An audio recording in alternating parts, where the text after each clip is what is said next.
The crystal chandelier glittered above as I gently smoothed the silk of my champagne-colored gown.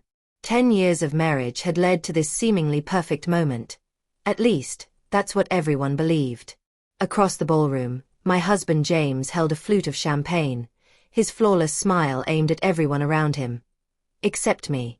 To any onlooker, we were Lakeside Heights' golden couple, the successful attorney and his devoted wife, celebrating a decade of picture-perfect matrimony. Before we dive back in, let us know where you're tuning in from. If this story resonates with you, don't forget to hit that subscribe button because tomorrow, I've got something even more special lined up just for you.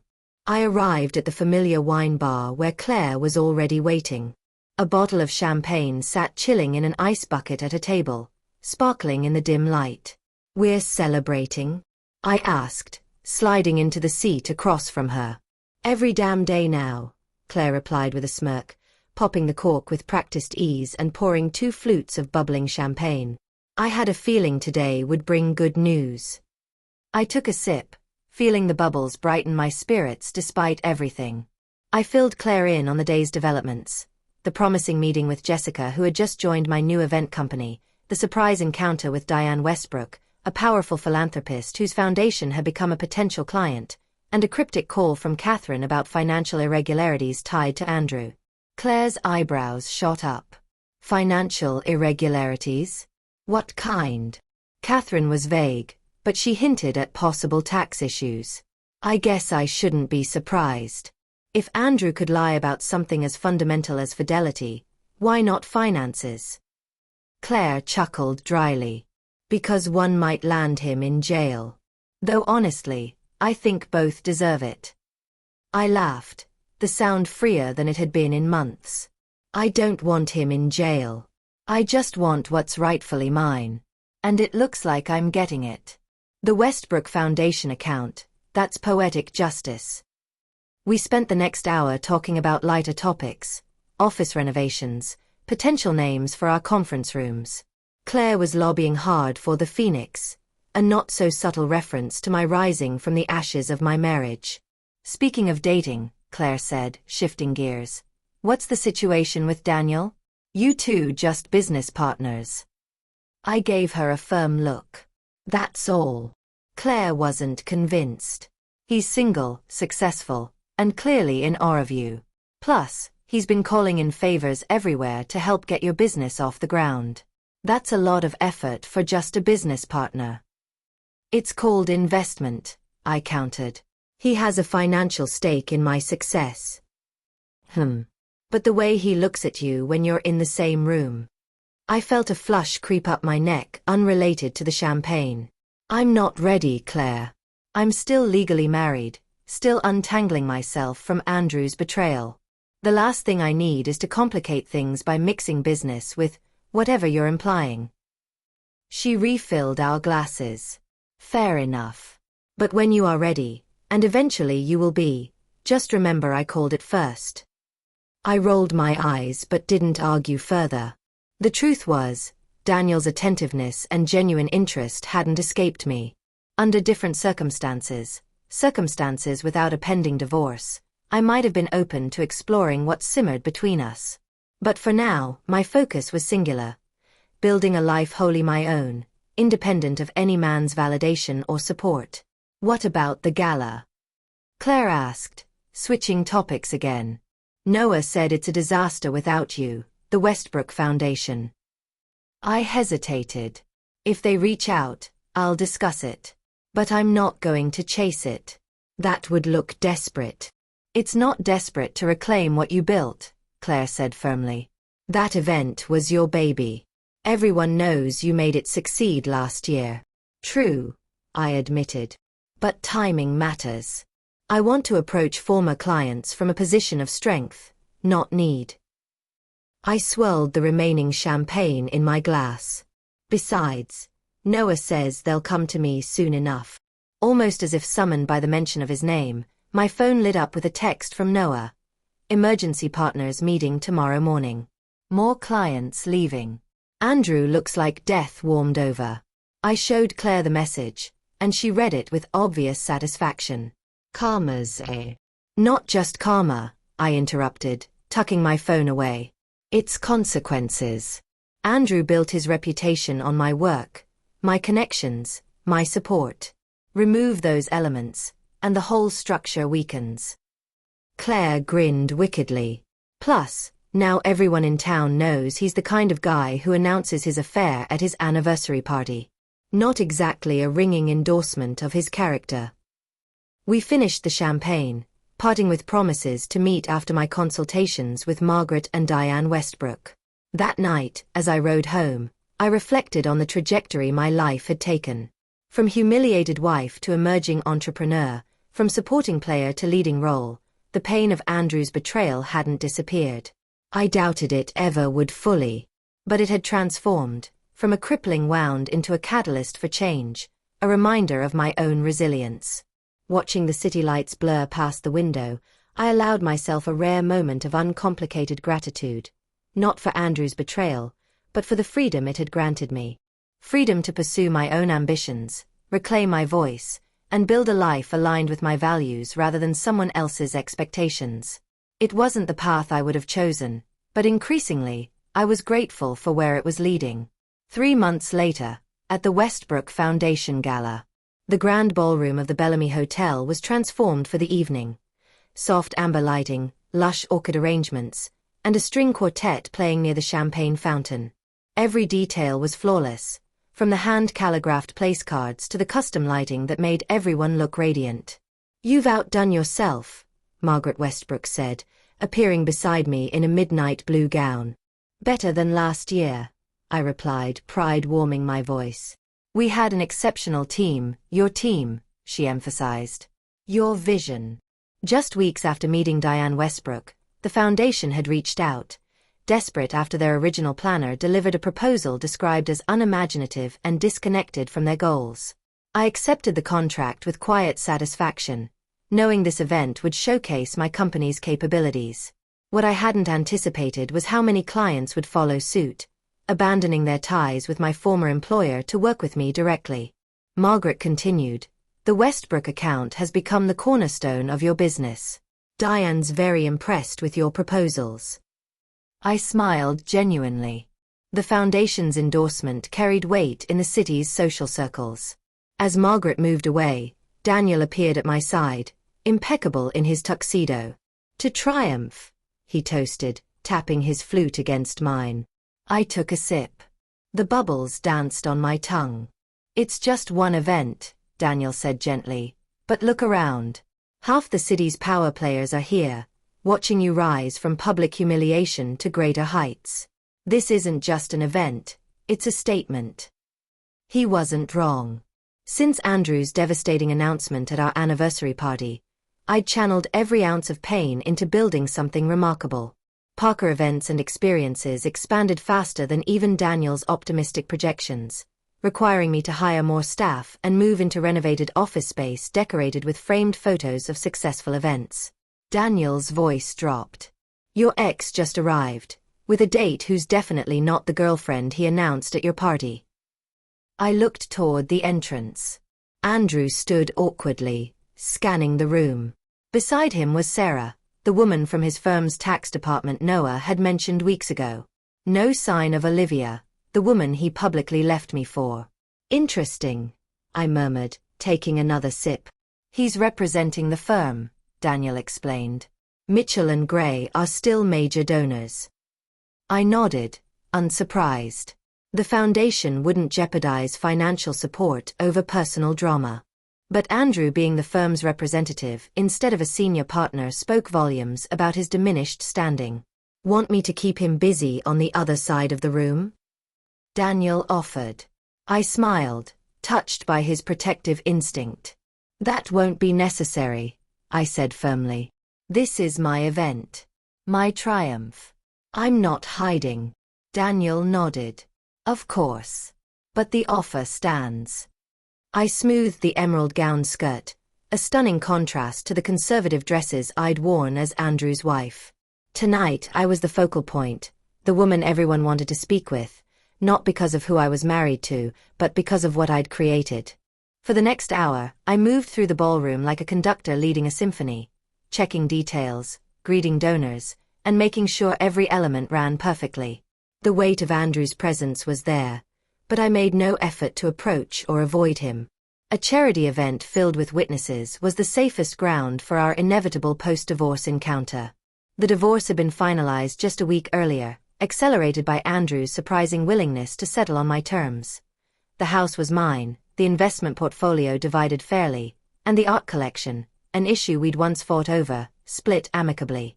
I kept my favorite abstract piece, a swirl of colors that once symbolized hope and possibility.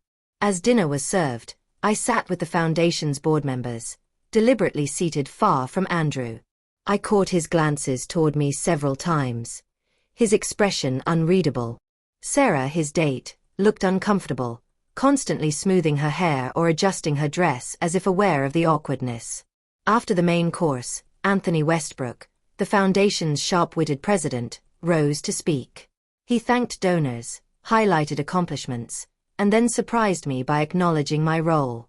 "I'd like to recognize Emma Parker," he said, raising his glass. "Her extraordinary vision and flawless execution made this evening possible." After a last-minute change, Emma stepped in and transformed what could have been a disaster into our most successful gala yet.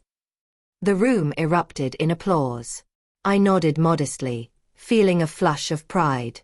From across the room, I caught Andrew's gaze, a complex mix of surprise, discomfort, and perhaps regret or recognition that I was thriving without him. As applause faded and dessert was served, my phone buzzed with a text from Noah. "Check your email. Urgent."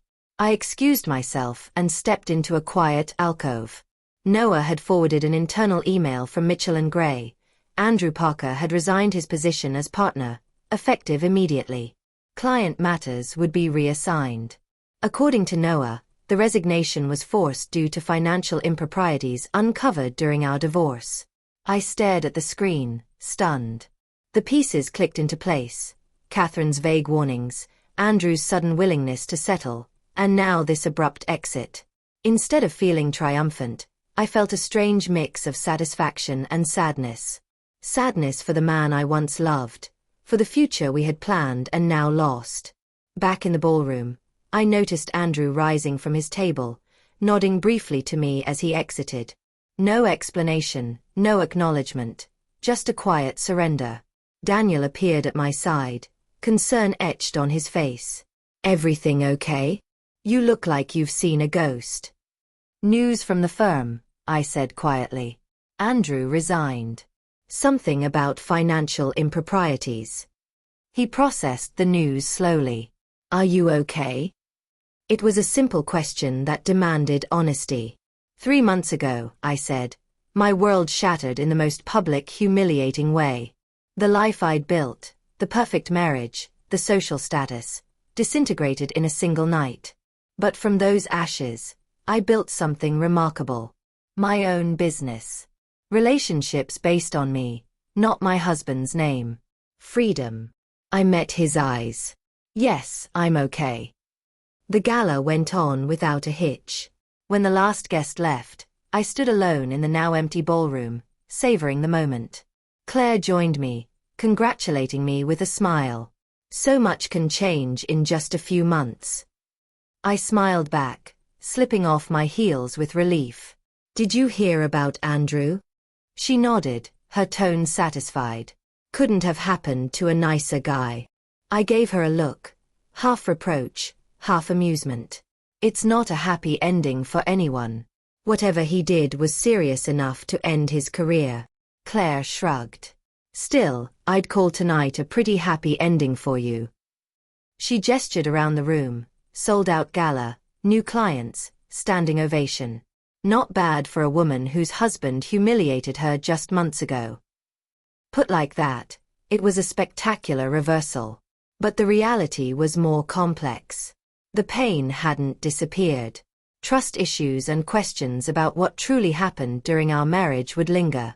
Yet despite those wounds, I'd found something valuable in the aftermath. My own resilience, my ability to thrive independently. "Earth to Emma." Claire waved a hand in front of my face.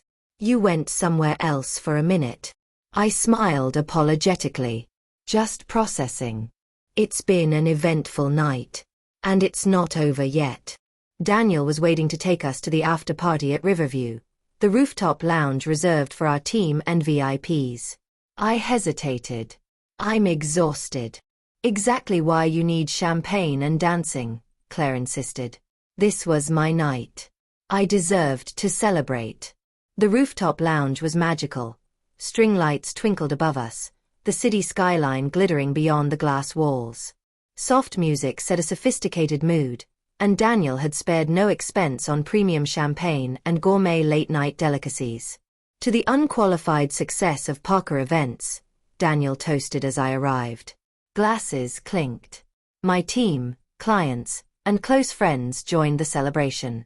For the first time in months, I relaxed. I danced with Claire, laughed with the team, and accepted congratulations. Near midnight, I stepped away to take in the view. The city stretched below, a tapestry of lights and endless possibilities. Somewhere out there was the house I'd shared with Andrew, now mine alone. Somewhere was the law firm where he'd built his career, now closed to him. Somewhere was Olivia, the woman he'd sacrificed our marriage for, now replaced in his affections. Penny for your thoughts, Daniel said, joining me. Probably worth a fortune tonight, I smiled, accepting a fresh glass of champagne. I reflected on how unpredictable life had become. 3 months ago, I thought I knew my future. Now I celebrated a business I hadn't even imagined then. Daniel asked gently if I had regrets. Not about leaving Andrew, I said firmly. But there's a grief in realizing the life I planned was built on illusions. He nodded thoughtfully, sharing that his own divorce had taught him similar lessons. We fell into comfortable silence, watching the city below. Then, Daniel surprised me with a small, elegantly wrapped box, a token for tonight's success. Inside was a delicate silver key on a slender chain. Beautiful, symbolic. It's tradition in my family, he explained. When someone starts a new chapter, a business, a home, they receive a key. My grandfather gave one to my father to me. I was touched. Thank you. That's incredibly thoughtful. He fastened the necklace around my neck, his fingers brushing my skin, sending a flutter of awareness through me. In the months we'd worked together, I'd kept things professional, focused on business and finalizing my divorce. But now, with the past behind me, I noticed his warmth, his steadiness. Perfect, he said, stepping back to admire the key resting just below my collarbone. Before I could reply, Claire called from the bar. Emma, get over here, they're bringing out the cake. The moment was broken, but as we rejoined the party, I was keenly aware of Daniel beside me, a presence of possibility I hadn't dared to consider before. The weeks following the anniversary party were unlike anything I had ever experienced. The night Andrew publicly announced his affair had shattered more than just our marriage. It fractured my sense of self, my identity carefully woven through years of support, compromise, and love that now felt like a cruel illusion. But while the initial shock numbed me, something stronger began to emerge from the wreckage: determination. I plunged into the chaos of unraveling our shared life. There were financial documents to sift through, legal consultations to endure, and endless, exhausting conversations with Catherine Reed, the divorce attorney Sophie had insisted was the best in the city. Catherine was every bit as formidable as I had imagined, sharp-eyed, no-nonsense, and relentless in her pursuit of justice on my behalf. Sitting across from her in that minimalist office, I found a strange comfort in her clear-eyed assessment of our situation. Andrew had controlled nearly everything: our finances, our investments, our properties. I had naively handed over the reins, convinced that supporting his ambitions was the right thing to do.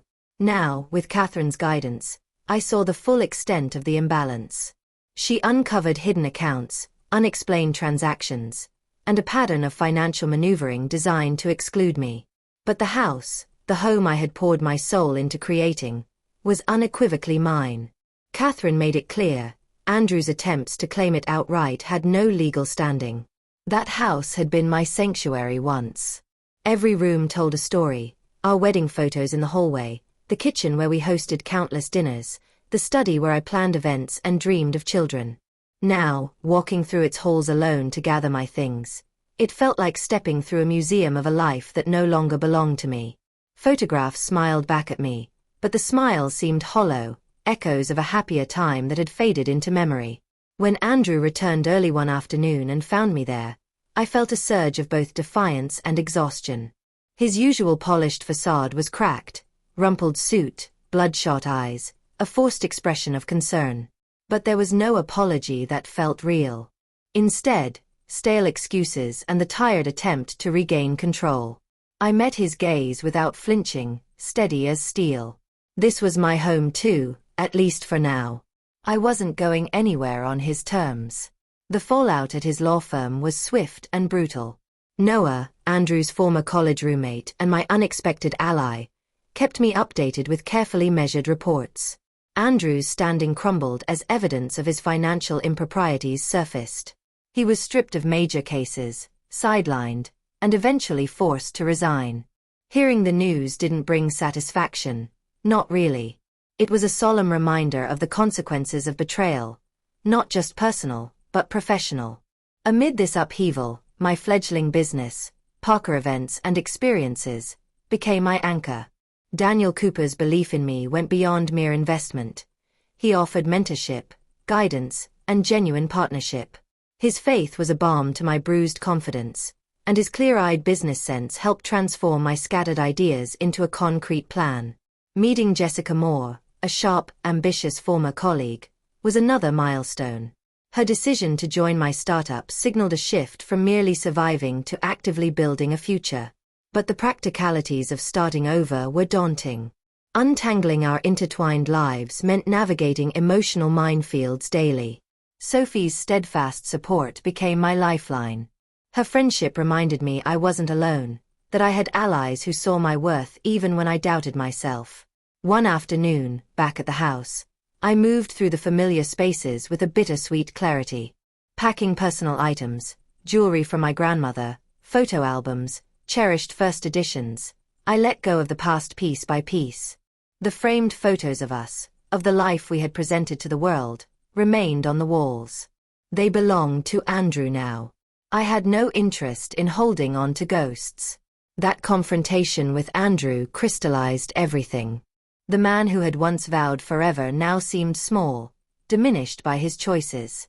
His apology was hollow, his promises empty. But I had learned something vital. I didn't need his validation to move forward. My worth was not defined by his actions or his betrayal. Meanwhile, the ripple effects of Andrew's fall continued to wash over our social circle and professional networks. Noah's updates revealed the deep damage to Andrew's career, the firm's desperate damage control, and the growing number of clients who questioned their loyalties. Yet, amidst the chaos, I was forging a new path. One built on my terms. Celebrations with Sophie over glasses of champagne became frequent reprieves. Moments when laughter returned, even if tinged with irony. We toasted to poetic justice when news came that the Westridge Foundation, whose account Andrew had lost, was now seeking my services. It was more than symbolic. It was a tangible shift of power. Professional milestones followed. The Marshall Foundation Gala was a resounding success, showcasing the refined vision of my company and establishing Parker Events as a force in the city's social landscape. Clients I had cultivated through years of supporting Andrew began approaching me directly. The work was demanding, but every flawless detail and heartfelt compliment was a reminder of what I could achieve when I centered my own dreams. At the gala, as I moved among the city's elite, I was acutely aware of Andrew's presence. He arrived with a new companion, a reminder that the life we had shared was truly over. I felt no bitterness, only a quiet resolve. My success was my own, independent of the man who had tried to break me. Later, on the rooftop overlooking the city lights, Daniel and I shared a moment of calm. He gave me a symbolic key, a beautiful pendant representing new beginnings and open doors. It was more than a gift. It was a promise. That night, dancing under the stars, I realized I was ready to trust again. Not because I needed someone to complete me, but because I wanted to share my full self with someone who respected and valued my independence. The months that followed were filled with growth and discovery. Parker Events expanded rapidly, and Daniel and I's relationship blossomed at a gentle, steady pace. Together, we built something stronger than just a business or a romance. We built a partnership rooted in mutual respect and shared vision. Standing on the brink of a new chapter, I understood the profound truth I had learned. Sometimes the most devastating endings are the fertile ground for extraordinary beginnings. And from the ashes of betrayal, I was rising, stronger, wiser, and fully myself. 1 year after that fateful anniversary party, I found myself once again standing in front of the Bellamy Hotel. The crisp evening air carried a subtle scent of blooming jasmine from the nearby gardens, and the city's skyline shimmered behind me like a promise. But this time, the woman stepping through those revolving doors was nothing like the fragile, shocked wife I'd been. Tonight, I was Emma Parker, the founder and CEO of Parker Events and Experiences, the city's most sought-after event planning company. I adjusted the lapels of my crimson power suit, a sharp contrast to the demure dresses I once chose to blend into the background. Now, the confident woman reflected in the hotel's glass doors was someone who had weathered fire and emerged stronger, wiser, and unapologetically herself. Inside, the grand ballroom had been transformed once again, this time for the Westridge Foundation's Women's Initiative Gala, my most ambitious project to date. Soft amber lighting created an intimate glow, casting dancing shadows over the living walls of greenery and delicate white flowers that divided the room into elegant conversation nooks without breaking the flow of the evening. At the center, a circular stage was surrounded by concentric rings of tables, ensuring every guest felt connected to the presentations unfolding. "Emma, there she is," Diane Westridge called out, waving me over with a warm smile. Diane, the visionary behind the foundation and the woman who had given me one of my first big breaks, stood surrounded by board members, radiant in a sapphire gown. I accepted a glass of champagne from a passing server and smiled, feeling the familiar thrill of success. This gala was far more than a client event. It was a reflection of everything I had fought for. As I mingled with the city's most influential women and their supporters, I caught Daniel's eyes across the room. His expression held pride, admiration, and something softer, a shared understanding forged over months of cautious, deliberate connection. Our relationship had evolved slowly but meaningfully. From professional partnership to deep friendship, and now something tinged with promise. The days of hurried romances and desperate need felt like distant memories. With Daniel, I found respect, space, and encouragement, qualities I'd never truly experienced before. Margaret Westridge joined our circle, commenting on the balance I had struck with the event's design. "Elegant yet accessible," she said with approval. "That's Emma's signature." Daniel smiled beside me. "Finding the perfect harmony is your forte." Before I could reply, Jessica appeared with a tablet in hand, her tone urgent but controlled. "Sorry to interrupt, but the keynote speaker's flight has been delayed. We need to adjust the evening's timeline." I nodded, immediately shifting into problem-solving mode. "Let's move the introductions forward and have her speak later. Jessica, arrange for private transport from the airport. We'll handle it." This was what I loved most, the unpredictable nature of event planning, the challenge of turning potential disasters into seamless experiences. And tonight, with my team supporting me and Daniel's steady presence nearby, I was unstoppable. As guests arrived in earnest, Sophie found me near the entrance, her electric blue jumpsuit as bold as her personality. "Look at you, running the show like the queen you are." I laughed. "Hardly a queen. More like a very organized juggler." "Same difference," she grinned, linking her arm with mine. "You've built this, every bit of it. 1 year ago, you were shell-shocked, crashing at my place. Now, you're the city's top event planner, dating the hottest restaurateur, and hosting galas everyone wants to attend. That's a serious glow-up." Her words made me smile, but I knew better than to reduce the past year to a simple success story. The late nights filled with tears, the moments of crippling doubt, the relentless pressure to prove myself, all of it had shaped me just as much as this moment of triumph. The evening moved on flawlessly. The keynote speaker's arrival was right on time, and her powerful address on resilience and reinvention struck a deep chord with everyone, especially me. The announcement of the mentorship program paired seasoned women entrepreneurs with promising startups, creating a vibrant network of support. Sign-ups far exceeded expectations before dessert was served, underscoring the event's impact. During a brief pause, Daniel found me overseeing the transition from speeches to dancing. "Another triumph," he said, pride evident in his voice. "Margaret just told me they want this to become an annual event, with you at the helm." I nodded, savoring the validation. "I'll formalize the arrangement next week. Annual events provide the stability we need to innovate." Daniel's eyes twinkled mischievously. "Margaret also said you're exceptional. If you don't lock that down, someone else will." I rolled my eyes but felt a flush of warmth. "What did you tell her?" "That I'm well aware, and patient enough to move at your pace." His thoughtfulness touched me deeply. Unlike Andrew, who had demanded and controlled, Daniel respected my boundaries and my independence. That respect was priceless. Later, Sophie nudged me, whispering conspiratorially, "So, when are you two making it official? The suspense is killing me." I smiled, shaking my head. "Some of us prefer to take things slowly." She shrugged. "Fine. But 3 dates and moving in together was one time." "Okay, maybe once," I admitted, laughing. Our banter was cut short by Noah's unexpected arrival. "Emma." I greeted him warmly, surprised to see him here without the usual firm entourage. "Last-minute addition," he explained. "I'm representing the firm's new community engagement initiative. Richard thought it would be good optics to support women in business." Sophie smirked. "How progressive of him." Noah's smile was diplomatic but tinged with irony. Despite everything, he had remained a steady friend and occasional consultant for Parker events. "How are things at the firm?" I asked, curious. "Different," Noah replied cautiously. "Richard's humbled. They've lost major clients and had to overhaul policies after uncovering questionable practices. The culture is changing." I nodded, absorbing the delicate update. Whatever Andrew had done, the fallout was profound. But I felt detached from the drama, grounded in the new life I was building.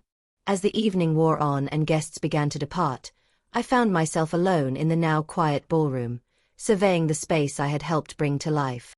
Daniel joined me, loosening his tie, his gaze thoughtful. "Different from last year," he observed. "More than different," I replied. "It's like a spiral, same place, but higher, stronger." We left together, the night air cool against my skin. Outside, Daniel's car awaited, the driver standing by. "Can I take you home?" he asked. The word home felt loaded with meaning. It had evolved from the shared house with Andrew, to Sophie's guest room, to my own apartment overlooking the river. Now, it meant something new. "Yes," I said, holding the key to his lake house tightly in my clutch. "But first, I want to see the lake house this weekend, if that invitation still stands." His smile was all the answer I needed. "Always." As we settled into the back seat, I leaned into Daniel's shoulder, a gesture of trust one never thought I'd offer so easily. Through the window, the Bellamy Hotel faded behind us, no longer a symbol of humiliation but of transformation and new beginnings. A year ago, Andrew's announcement had felt like an ending. Today, it was the start of everything I was meant to become. The weekend at Daniel's lake house arrived like a breath of fresh air, both literally and figuratively. Nestled among towering pines and reflecting the clear blue sky, the modernist retreat was a sanctuary away from the city's relentless pace.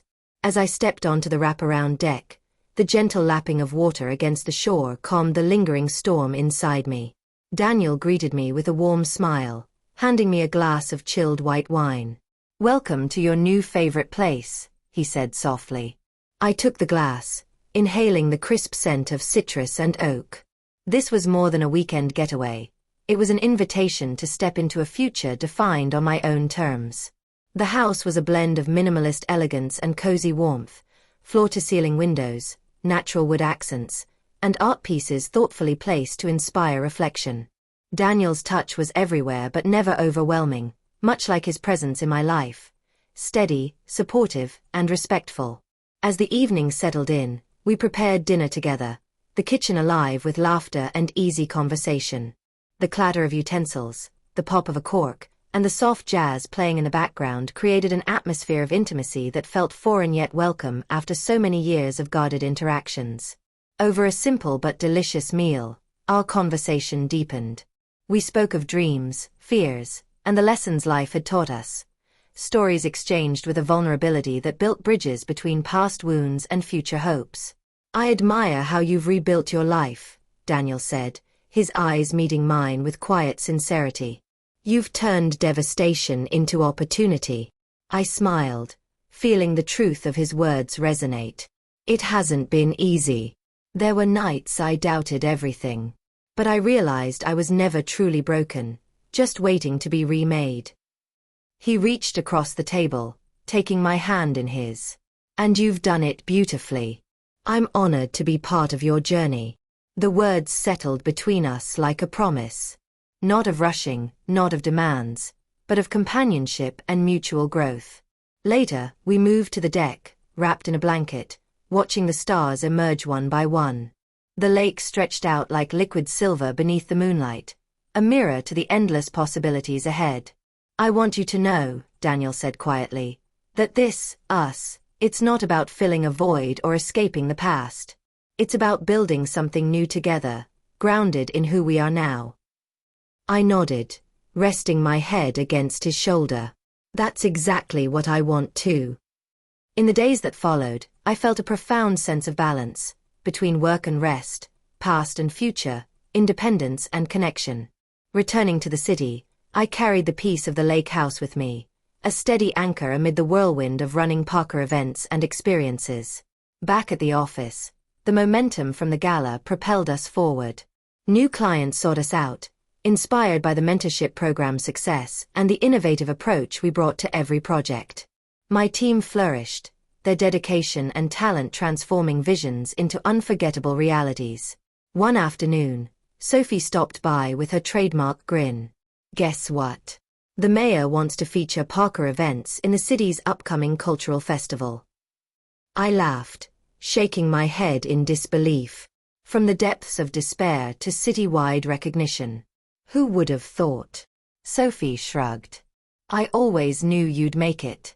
You just needed a little push."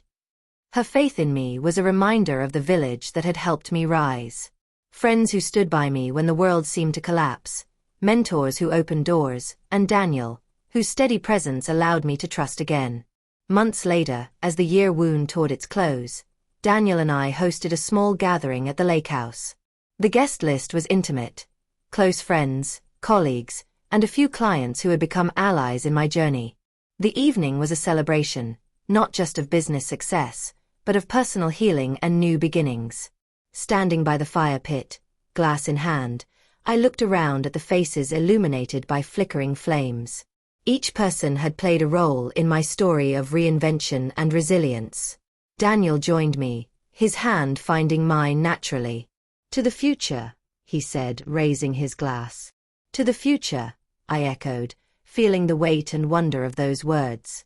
In that moment, I knew I had truly arrived, not at an end point, but at the threshold of all that was yet to come.